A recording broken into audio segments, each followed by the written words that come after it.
because you know who they really are in that stage. Okay? But when you start dating, already there's this, I gotta brush my teeth now. I gotta shower now. It's like suddenly you do things that you never did before. It's like brushing your teeth and showering, deodorant and all that stuff. But when you're just friends, that's when you really get to see the kind of person they truly are. And so, going back to the question, is dating wrong? No, it's not. But when you're at the right age and the right stage of life, then by all means.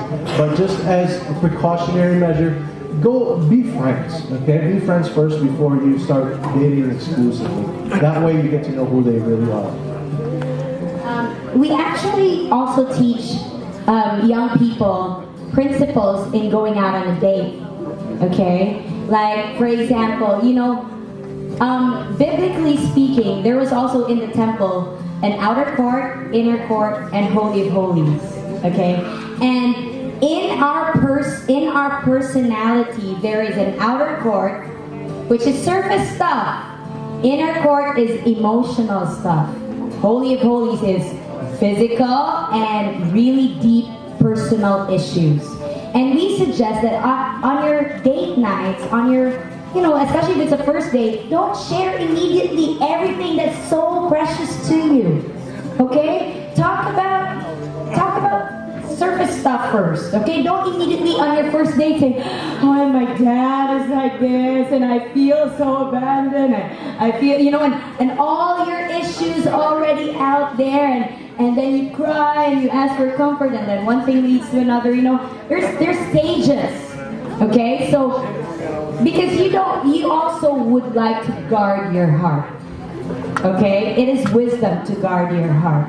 So, again, remember what I shared earlier. I didn't want to share with him stuff that I did not. Picture this with me, young men and young women. And I got this idea when I read I Kiss Dating Goodbye by... That was in our time. Was the writer I encourage them to read that though. Joshua Harris. Joshua Harris. Yes. So if you guys, I Kiss Dating Goodbye. We don't get a commission if you buy that book. But he painted a picture that made so much sense to me. And the picture is this: on your wedding day, when you walk down the aisle to your groom, and the groom waits for the bride. If all your exes were in attendance in that ceremony, how many of them would say, oh, I know what she's going to get? Or I know what he's going to... Now, this is not verbatim, okay? This is paraphrase, happy version. How many would say, I know what he's going to get? I tried it already. And how many would say, I know what she's going to get? I tried it already. And how would you feel that you're the bride and a lot of women already know what you're gonna get? How would you feel that you're the groom? Now I know all of us, we've had messes, right? But there's always a chance to start afresh, like what Louella said. There's always a chance to start afresh. But that's why we must learn to guard our heart. We must learn. If you have been through that, you could start afresh. There is a chance to start afresh. And so when that's just what I would like to teach the young people when you go out dating. Just be wise. Guard your heart. Not everything is for immediate consumption. Okay. Nice. Whew. I love it. I'm already a married woman and I'm loving this. So no dating for me. But you know what? Sorry, but I'm going to ask one more question. Isn't that crazy? I know some of you ladies, okay, are still single, and yet year has passed, another year has passed. I'm almost like 30, or almost like whatever age you may be, whether you're 19, 15, 14, whatever. But as a female, aren't we supposed to wait, right? But how can we wait patiently for God? No, really, because practically speaking, you can wait forever, right? For the apple to fall on your head or whatever. But how do I put this? Is it okay if I can sort of show the sign that I'm interested, or do I really have to like, I'm a good girl, like yes, I you know, like, or do I be like, can I, or yeah, how can I patiently wait for God's gift of a future husband, and not wait till I'm 89? That's all. So how can, yeah. Well, I guess the question would be, would you be willing to live with somebody that you know you weren't supposed to get married to simply because you wanted to be joining the club? Remember, marriage is a lifetime commitment. Now, whether we adhere to that here in North American context or not, that's really your prerogative. But why risk making that mistake when you're not sure that they're really the one? Because every morning for the rest of your life, you're gonna wake up. And I think that's why the man said, tomorrow morning, if you wake up, some of them are wishing they never woke up. But you know what? This is now where our faith comes in. Knowing that our Father in heaven has all the book. There's a book. You're only in chapter 1. Okay? There's a book for all of our lives. There's a script that God has for us. And if we're not, you know, we know many ladies and men that are not yet married, but they are happily single because the relationship can add nothing to them, and it can't take away anything from them because their identity and they're rooted and grounded in the love of God. And so when that relationship comes, it comes as a blessing. And so therefore they wake up every morning married to that person feeling blessed rather than rushing everything, making things happen in your own strength and regretting it for the rest of your life. That's a man's point of view. Oh, so ladies, listen. If you are still waiting right now, very wise point of view. But on the practical side, women, it doesn't hurt to look pretty. Okay, it doesn't hurt. Like what Louella said, right? Like, you don't have to, you know. And I'm single. Nobody loves me. You don't have to. Oh my goodness, you know. Just how did I say that? It's okay to dress up. It's okay to dress nice. It's okay to have friends of the opposite sex, even if you're still single and if you're 30 years old. It's okay to, you know, don't be so, I'm not sure if you're the right one. No, I'm not talking to you. I'm not, you know, just be free. Be yourself. You know, let God love you. Be secure with the love of God. And when you are secure, confidence comes out. Okay? And here's the thing, women, by the way. I read on the internet that the number one thing that's most attractive to men is confidence. Yes.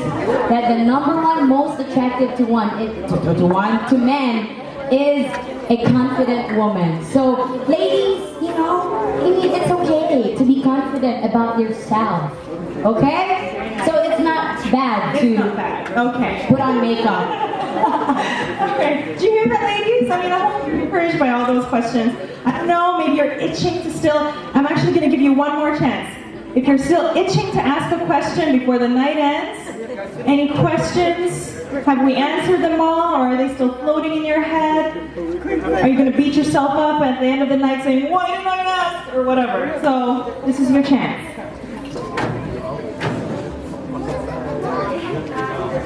Oh. Yes, Kai. How come married women are asking questions? Okay, I'm asking on behalf of the youth. Yes. What is the right time to date? Like, what age? I can't give you an age. I mean, there's priorities in life. There's a right order. But definitely 12, 13 is not it. Wisdom says that when, you know, your priorities are your schooling, you know, I don't want to get into formulas, because I don't want to overstep the boundaries of, I mean, for some parents, it's okay at 15. For me, it's too young. But that is in each household. I don't want to be the one to impose, what age. For me, for my daughter, for our children, I would encourage them to wait until they're done school or almost done school. Because the Bible says, do not awaken love until the right time comes. Because love is a very powerful thing. And so, that's just something that you want to wait a little bit, and so you don't end up abusing it. Very nice. Do you hear that? All right, so don't feel bad if you're not dating or if you're not in a relationship tonight. I also want to really point out that enjoy your singlehood, okay? Because it'll never come again once you're married. All right. All right, we've got another question. So, it says, how do you know if he or she is the one?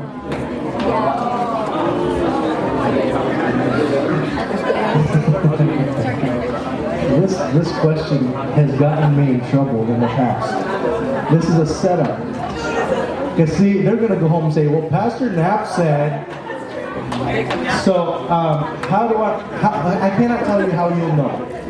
How I knew is through my personal relationship with the Lord. I just knew, and I knew, they asked us this question during our premarital counseling when we were the one being counseled. Now, how do you know? I said, I just know that I know. I can't tell you how, I just know. And it was, Let's ask this way.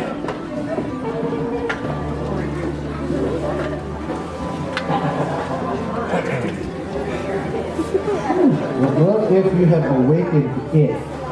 Who is it?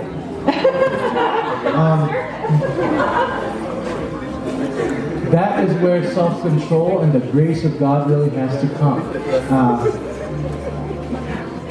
That's a hard one. What if you have already awakened it? Put it back to sleep. That's why priorities are so important in life. You get one out of priority and you're kind of detoured for a long run. So if you've already awakened it, then pray by the grace of God that He would help you kind of temper it, to control it. And if you really can't, the Bible does say, better marry than burn in lust. And so that's not really an advice that I would tell people, but I guess it's better than sinning. Okay, the next question is, how do you deal with mixed signals? Ooh. I want to answer this one. Okay, we have to change that. Listen, if he is sending you mixed signals, turn it off. If a man cannot be outright and clear and pure about his intentions about you, get rid of him. If she is giving you mixed signals, playing you along, she is not the right one. She's manipulating you. She's playing with your emotions, using you when she needs to, getting rid of you when she don't need you. Make it clear. That's why we always teach our young people. If your intentions are pure, then there would be no issues of mixed communication. Okay? That's why you have to make sure your intentions are right and pure. And if that's the case, then you wouldn't have to worry about that. My answer would be talk. Why do you settle for signals when you can talk? Right? So if the other person is sending mixed signals, sit that person down and say, listen, you know what, I'm not sure if that's what you're trying to communicate with me, but this is how I'm taking it when you do this. I thought you liked me. Or just say, I thought you were open to me, courting you or, dating you. Talk. Young people, Don't post it on Facebook or hashtag it on Twitter. Talk, okay? We've got one last question, okay? And if ever you still have questions, maybe later during the end of the night, you can approach Pastor Ahab. You want to read it out loud? This last question. If a guy shows interest and you're not interested in him, what's the best way to gently decline without making him feel rejected? If a guy was interested in me, I'd run away.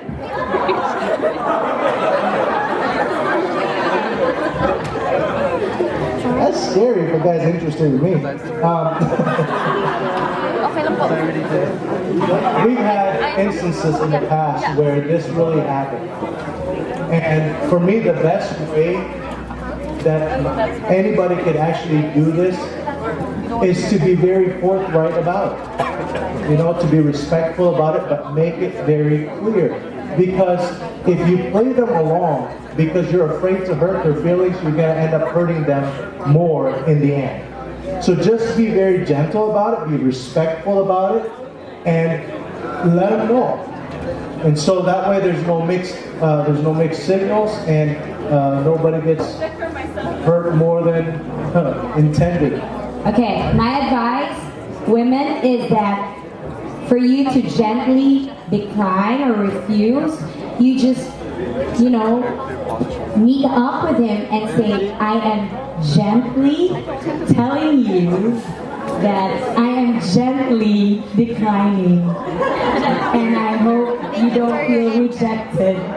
Because I'm doing this with a smile.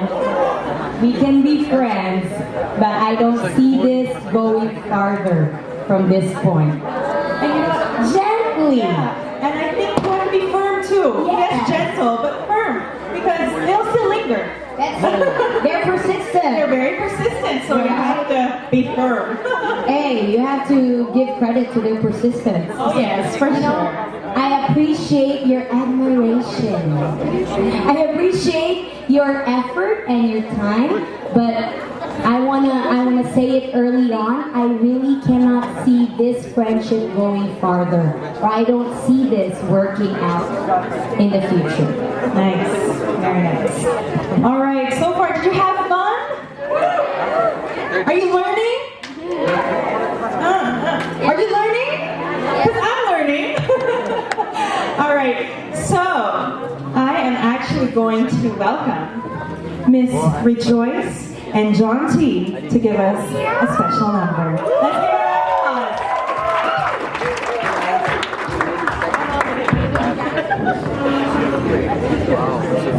Go ahead. It's okay. I'm just going to. Where are they?